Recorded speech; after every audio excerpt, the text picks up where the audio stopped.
Hello everyone, once again welcome back to my channel. और अभी सुबह के 4 बज रहे हैं। मैं लैब में बैठ के काम कर रही थी। आज मैं शाम में लेट आई थी और उसके पीछे मेरी प्लानिंग ये थी कि मैं 5-6 घंटे डिनर के बाद बैठ के अच्छे से काम करूंगी। मैंने 7:30 पे डिनर कंप्लीट कर लिया था और उसके बाद मैंने 4-5 घंटे बैठ के अच्छे से काम किया है। 4-5 घंटे नहीं, ज़्यादा हो गए, 7-8 घंटे हो गए, क्योंकि जैसा कि अभी आप लोगों को पता है कि मेरा लास्ट सेमेस्टर है यहाँ पे, तो काफ़ी सारी जैसे पेपर राइटिंग और थीसिस राइटिंग वगैरह चल रही थी, तो वो चीज़ें थोड़ा टाइम टेकिंग होती हैं। दैट्स वाई मैं काफ़ी देर बैठी हूँ आज। एंड अभी सुबह के 4 बज रहे हैं। मैं आपको भी टाइम दिखाती हूँ।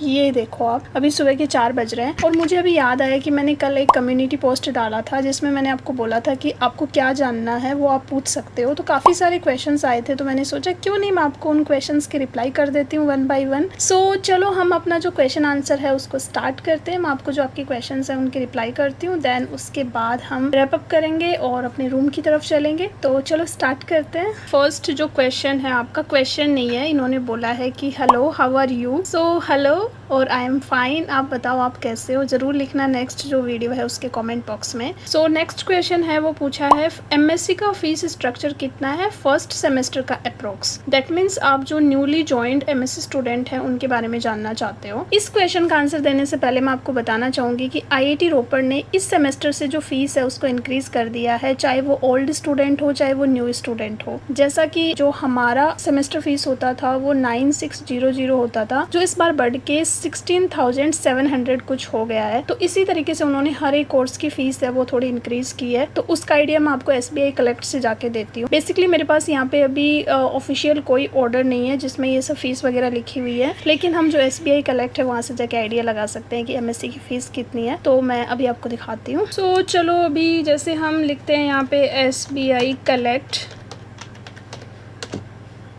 देन आपको यहाँ पे SBI कलेक्ट पे जाना है। यहाँ पे सबसे पहले अपने को एजुकेशनल इंस्टीट्यूट है वो चूज़ करना है। यहाँ पे हमें कौन सा इंस्टीट्यूट चूज़ करना है उसके लिए अपने इंस्टीट्यूट का नाम लिखना पड़ेगा। तो यहाँ पे आप IIT रोपड़ के बारे में जानना चाहते हो तो आपको लिखना पड़ेगा I_T रोपड़। देन ये आपके पास IIT रोपड़ आ जाएगा। अब आपको IIT रोपड़ को क्लिक करना है। अब आपको कौन सी कैटेगरी की फ़ीस जाननी है उसके बारे में आपको यहाँ पे देखना है। तो अभी आपको कैटेगरी सिलेक्ट करनी है। कैटेगरी में सबसे पहले आ रहा है new admission fees PhD general और OBC, then new admission fees SC ST PhD वालों के लिए, and then new admission fees MTech 2024-25 general OBC category के लिए, and then new admission fees MTech 2024-25 SC ST category के लिए आ रही है यहाँ पे। तो इस तरीके से आपके पास सारी चीजें हैं, आप एमएससी भी फाइंड आउट कर सकते हैं। तो जैसा कि मैंने आपको दिखाया यहाँ पे हर एक कैटेगरी का फीस स्ट्रक्चर है वो अवेलेबल है। फॉर एग्जांपल हम ये वाला ओपन करते हैं, new admission fee for MTech 2024-25 general OBC EWS के लिए। तो यहाँ पे आप देख सकते हो कि जो न्यू एडमिशन है उनको टोटल फीस है वो देनी पड़ेगी 39950, यानी कि ऑलमोस्ट 40,000 उनको पे करना पड़ेगा। कि ये सिर्फ आपकी सेमेस्टर फीस है, इसमें आपकी जो मेस फीस है वो इंक्लूड नहीं है। मेस फीस के लिए आपको अलग से 28,000 देने पड़ेंगे, प्लस अगर आपका न्यू एडमिशन है तो आपको 10,000 सिक्योरिटी फीस भी देना पड़ेगा, तो ऑलमोस्ट 40,000 वो भी हो जाएगा। तो टोटल 80K है वो फीस होने वाली है आपकी। सो होप आपको आपके क्वेश्चन का आंसर मिल गया होगा। तो चलो अभी नेक्स्ट क्वेश्चन पे मूव करते हैं हम लोग। How tough is MSc maths in IIT, how is the life MSc maths student in IIT रोपड़। सो देखो आपका जो 2 क्वेश्चन है वो एक साथ है, तो आपका जो सेकंड क्वेश्चन है उसका आंसर तो सिंपल सा है, वो आप पे डिपेंड करता है कि यहाँ पे आप IIT में आके कैसे दोस्तों के साथ रहते हो, कैसे मेमोरीज बनाते हो, कैसे स्टडी करते हो। तो वो डिपेंड करेगा कि यहाँ पे आपकी लाइफ कैसी होगी। यहाँ पे कैंपस बहुत अच्छा है और सारी फैसिलिटीज हैं, तो मेरे अकॉर्डिंग लाइफ है वो काफ़ी ज़्यादा अच्छी होती है, लेकिन उसके लिए हमें भी एफर्ट डालने पड़ते हैं। और जो आपका फर्स्ट क्वेश्चन है, how tough is MSc maths in IIT, obviously यार जब बात स्टडी पे आती है और वो भी IIT से, तो टफ तो होगी। ऐसे नहीं है कि इजीली आएंगे और बिना पढ़े ही डिग्री मिल जाएगी। सो पढ़ना तो पड़ेगा, चाहे वो आप एग्जाम से पहले पढ़े या फिर पूरे साल पढ़े, या वो टाइम मैनेजमेंट आप पे डिपेंड करता है कि आपको कैसे पढ़ना है। लेकिन हाँ, मेहनत तो करनी पड़ेगी, चीज़ें बहुत ज़्यादा स्मूथ नहीं होंगी, थोड़े एफर्ट डालने पड़ेंगे। Information about BSc plus BEd in IIT Ropar through NCET exam. Yes, IIT रोपड़ ने अभी अपना जो BSc कोर्स है वो भी स्टार्ट किया है, लेकिन उसकी पूरी इन्फॉर्मेशन अभी मेरे पास नहीं है। मैं सोच रही हूँ कि आने वाले टाइम में, इवन 2-4 दिन में ही मैं उसके बारे में सारी इन्फॉर्मेशन कलेक्ट करके एक पर्टिकुलर वीडियो बनाऊंगी कि आप कैसे उस एग्जाम में अपीयर हो सकते हैं, क्या क्या क्वालिफिकेशन आपको चाहिए, आप कैसे तैयारी कर सकते हो, क्या सिलेबस है। डेफिनेटली आने वाले 2-4 दिन में मैं उस पर वीडियो बनाऊंगी। नेक्स्ट क्वेश्चन है, IIT रोपड़ में एमटेक वालों को सिंगल रूम मिलता है या विद शेयरिंग? सो बेसिकली जो IIT रोपड़ है उसमें एमटेक वालों को जनरली ब्रह्मपुत्रा हॉस्टल दिया जाता है, तो मे भी आपको फर्स्ट ईयर में और सेकेंड ईयर में दोनों में सिंगल रूम मिलेगा। लेकिन कई बार ये चीज़ डिपेंड करती है कि कितने स्टूडेंट हैं, कई बार स्टूडेंट ज़्यादा हो जाते हैं और हॉस्टल्स में नंबर ऑफ सीट्स हैं वो कम पड़ जाती हैं, तो हो सकता है आपको डबल सीटर रूम भी मिल जाए। लेकिन अगर हम बात बीटेक फर्स्ट ईयर की करें तो उनको शेयरिंग रूम मिलता है। एंड वन मोर पॉइंट, अगर हम बात करें गर्ल्स की, उनको हमेशा शेयरिंग में रूम मिलता है, चाहे वो MSc हो चाहे वो PhD हो। PhD के फर्स्ट ईयर में आपको शेयरिंग रूम ही मिलेगा। दी MSc केमिस्ट्री गर्ल्स को कौन सा हॉस्टल मिलता है? शायद आपको T6 मिलेगा और आपको शेयरिंग में रूम मिलेगा। किसी ने लिखा है रिप्लाई माई मेल,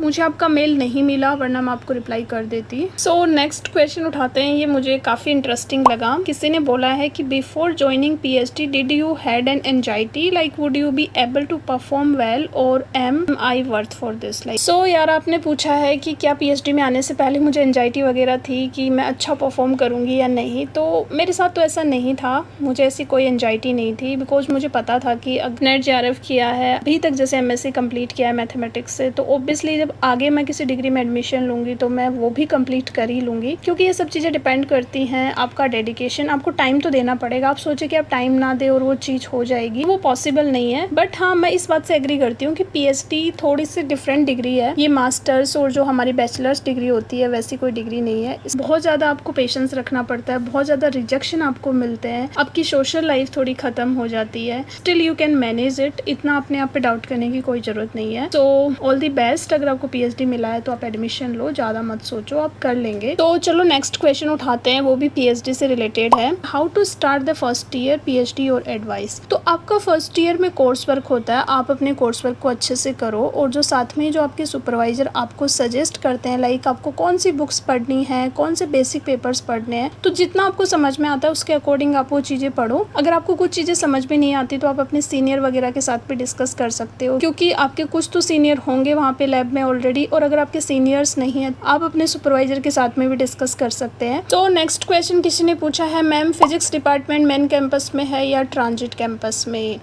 सो जैसा कि मैंने शायद आपको लास्ट कुछ वीडियोस में बताया है कि जो IIT रोपड़ है अभी उसका ट्रांजिट कैंपस कुछ नहीं है, सारे के सारे डिपार्टमेंट है वो मेन कैंपस में शिफ्ट हो चुके हैं। जो हमारा सुपर एकेडमिक ब्लॉक है उसमें ही फिजिक्स डिपार्टमेंट है, वहीं पर मैथमेटिक्स डिपार्टमेंट है, वहाँ पे HSS डिपार्टमेंट भी है, केमिकल डिपार्टमेंट भी है और सिविल डिपार्टमेंट भी है। तो जो सुपर एकेडमिक ब्लॉक है उसमें 5 डिपार्टमेंट है। सो फिजिक्स डिपार्टमेंट भी यहीं पर है। सो नेक्स्ट क्वेश्चन भी PhD से रिलेटेड है। दीदी, क्या IIT से PhD करने के बाद कैंपस में प्लेसमेंट मिलता है प्रोफेसर जॉब के लिए? हाँ, प्लेसमेंट मिलता है PhD करने के बाद में भी, आप प्लेसमेंट में बैठ सकते हो, लेकिन वो प्रोफेसर जॉब के लिए नहीं मिलता है। जैसा कि आप किसी भी एक कोचिंग होता है जैसे PW है, तो उसके वो लोग आते हैं और वो एज ए ट्यूटर आपको हायर करते हैं। लेकिन अगर आप असिस्टेंट प्रोफेसर की जॉब लगना चाहते हो तो उसके लिए प्रॉपर जो वैकेंसीज आती है वहाँ पे आपको अप्लाई करना पड़ेगा, इंटरव्यू में अपीयर होना पड़ेगा, उसके बाद ही जॉब मिलेगी। असिस्टेंट प्रोफेसर की जॉब के लिए कोई प्लेसमेंट नहीं होता है। लेकिन अगर आप किसी कोचिंग या फिर किसी कंपनी में जाना चाहो तो उसके लिए आप PhD के बाद में भी आप प्लेसमेंट में बैठ सकते हो।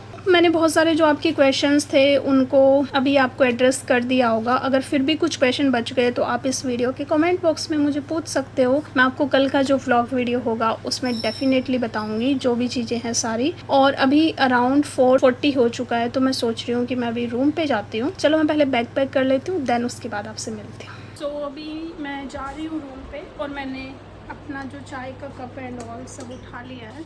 ऑब्वियसली कचरा मैं करूँगी तो मुझे ही डस्टबिन में डालना पड़ेगा, तो सबसे पहले मैं अपना जो ये कचरा है उसको डस्टबिन में डाल के आती हूँ। और इसी साइड से मैं आपको बाहर का व्यू दिखाती हूँ। अमेजिंग है, बहुत ज़्यादा ठंडी ठंडी हवा चल रही है और बहुत ज़्यादा प्यारा लग रहा है। ये देखो आप, ये सुबह अराउंड 5 का टाइम है और कितना प्यारा लग रहा है कैंपस। बहुत ज़्यादा प्यारा मौसम हो रहा है। इधर तो कुछ नहीं है, आपको इधर से दिखाती हूँ आगे चल के थोड़ा।